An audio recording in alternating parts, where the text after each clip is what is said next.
तो अब हम बात करते हैं बर्जीलियस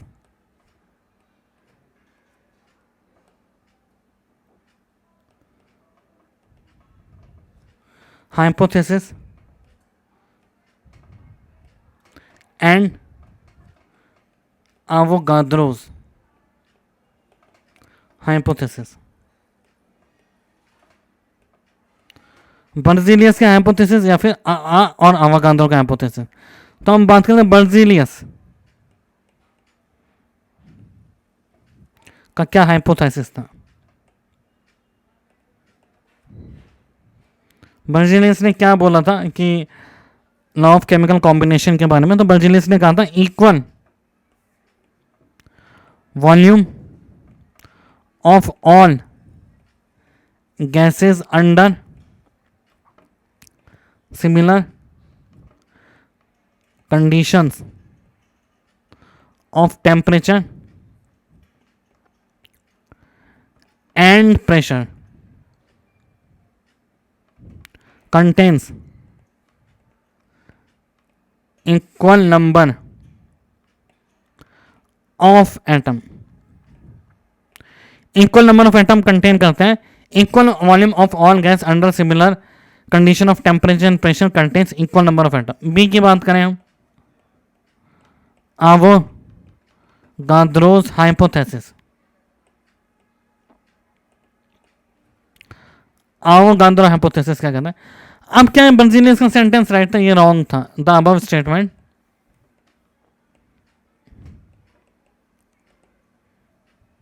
वॉज इनकरेक्ट। और इसको किसने मॉडिफाई किया, एवोगाद्रो ने। एवोगाद्रो ने क्या कहा, एवोगाद्रो ने कहा equal volume of all gases under similar condition, equal volume of all gases under similar condition of temperature and pressure contains equal number of moles of molecules. Molecule same होते हैं equal temperature पे, equal pressure पे, equal volume जो है वो equal मोल बताती है, equal equal molecule बताती है, इक्वल एटम नहीं बताती। ठीक है, तो ये सब बर्जीलियस और एवोगाद्रो हाइपोथेसिस थी। अब एवोगाद्रो हाइपोथेसिस की एप्लीकेशन क्या है, application of Avogadro hypothesis. Avogadro के हाइपोथेसिस की एप्लीकेशन क्या थी, इसने बताया कि मॉलिक्यूल सेम होते हैं तो इससे हम एटॉमिसिटी फाइंड कर सकते हैं। ठीक है, ए इन फाइंडिंग द एटॉमिसिटी।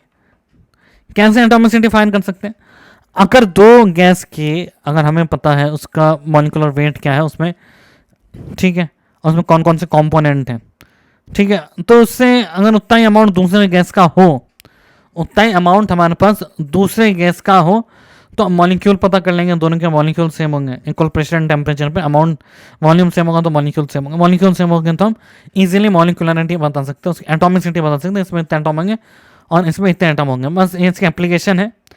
ठीक है, इसकी कैलकुलेशन कैसे होगी उसकी बारे में बात अभी नहीं कर रहे हम। बी की बात करेंगे, relation between molecular weight and vapor density। Relation between molecular weight and vapour density. तो वेपर डेंसिटी क्या हो गया, density of gas upon density of hydrogen at constant pressure and temperature. Density निकालेंगे और मॉलिक्यूलर वेट क्या हो जाएगा,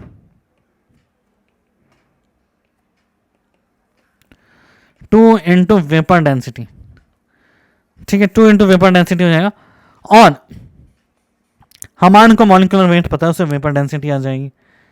ठीक है, अब डेंसिटी ऑफ गैस कैसे निकालेंगे? डेंसिटी ऑफ हाइड्रोजन है 0.00089 gram per centimetre cube at 0 degree centigrade and 1 atm।